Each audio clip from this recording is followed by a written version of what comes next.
Hey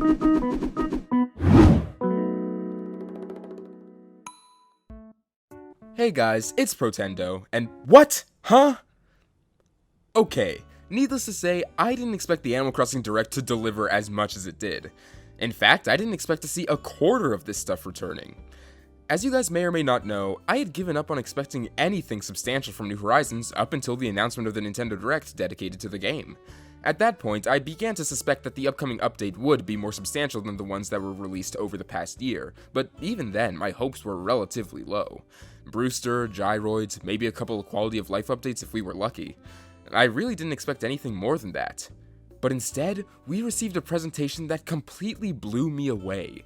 Cap'n, Tortimer, Katrina, Harriet, cooking, farming, Brewster, morning aerobics, and so much more. Dozens of features that fans had been clamoring for since the game's launch were suddenly dropped within an instant. And even now, it's a little surreal. I've been a very open critic of Animal Crossing New Horizons over the past year or so. While I still enjoyed the game initially, its issues only became more and more evident the longer I played, to the point where I wasn't really enjoying it anymore and wouldn't shy away from calling it my least favorite in the series. But despite that, I always wanted to see the game improve. Something that a lot of New Horizons fans didn't seem to understand while getting on my case for being too negative was that I desperately wanted to love the game as much as they did. I knew it had potential, so to see it hit so much on the mark but still fall short in my eyes was a real bummer, especially since we waited 7 years between Animal Crossing entries. In the past, I made it clear that I thought the thing New Horizons needed the most was a major update. Time and time again, I explained that the tiny one quality of life feature if you're lucky additions did very little to breathe new life into the game, and that the only way for it to be fixed was to drop a truly substantial update, similar to New Leaf's Welcome Amiibo. One with new features, new locations, new characters, something that will get people playing for months again instead of just checking out the one new piece of content and letting the game collect dust once more. And I finally got what I was looking for. New Horizons 2.0 patch is undoubtedly incredible. An update that brings back features new and old, characters that we never thought we'd see again, and fixes some of the game's less thought out traits. So now there's only one question.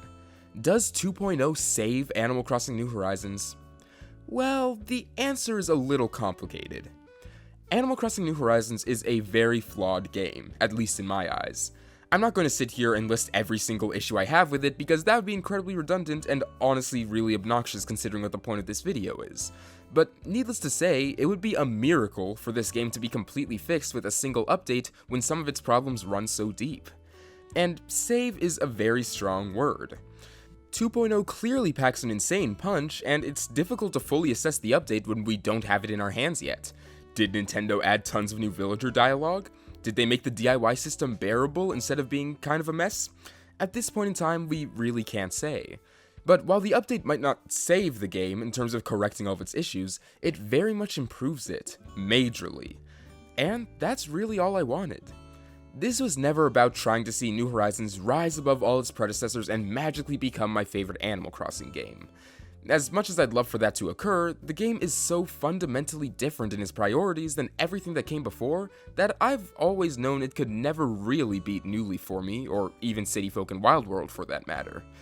But with 2.0, New Horizons really feels like it's finally coming into its own as a game.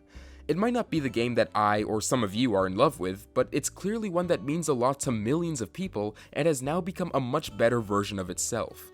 And that's the most important thing here. That being said, man, did this game's update cycle suck.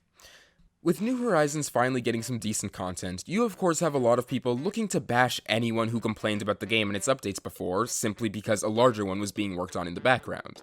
And let me just say, no, that's not how this works. Just because we now have a major 2.0 update doesn't mean that all criticism that came before is magically invalid. I still gave up on expecting things from New Horizons back in June. I still agree that waiting for the game's mediocre updates was a long and frustrating process. And I still believe everything I said in my video explaining why New Horizons had been failing with its updates while New Leaf succeeded with its own. We rate and analyze games based on the content we have, not what may or may not arrive in the future. Yes, I'm sure COVID threw a wrench into development and we would have seen this update much sooner without it, but once again, I think there's a solution to that as well. Having this at launch. The Switch has an incredible library of games, lots of which are considered by many to be the peaks of their respective franchises. Breath of the Wild, an open-world masterpiece which brought its genre to new heights with its creativity and charm. Super Mario Odyssey, a return to the beloved sandbox nature of 3D Mario while throwing a whole new spin on it, creating the most inventive adventure the plumbers ever had. Super Smash Bros. Ultimate, the biggest fighting game of all time and a testament to the history of gaming as a whole, bringing fans from all around the world together to celebrate this medium. When I look at these titles, and the dozens of others the Switch has that are packed to the brim with content, it's really hard for me to say that 2.0 couldn't or shouldn't have been New Horizons when it was released, especially after 7 years between games. But while it's frustrating to see many of these launch game-ish features dropped nearly 2 years after the game's release, at the end of the day, I can't be too bothered to care anymore. I just want to play and enjoy the best possible version of this Animal Crossing game. I want to get a cup of coffee from the Roost and say hi to Marlowe on my way to a plaza filled with some of my favorite characters. It's not perfect, and the game might not be saved per se, but it's enough for me to enjoy. Being cynical all the time can get pretty tiring, you know? But anyways guys, that's about it for this video. As always, I'd love to hear what you think. Will this update save Animal Crossing New Horizons for you? Or is it too little too late? And do you think that it's unreasonable to have expected this much from the game at launch? Whatever the case, let me know in the comments below.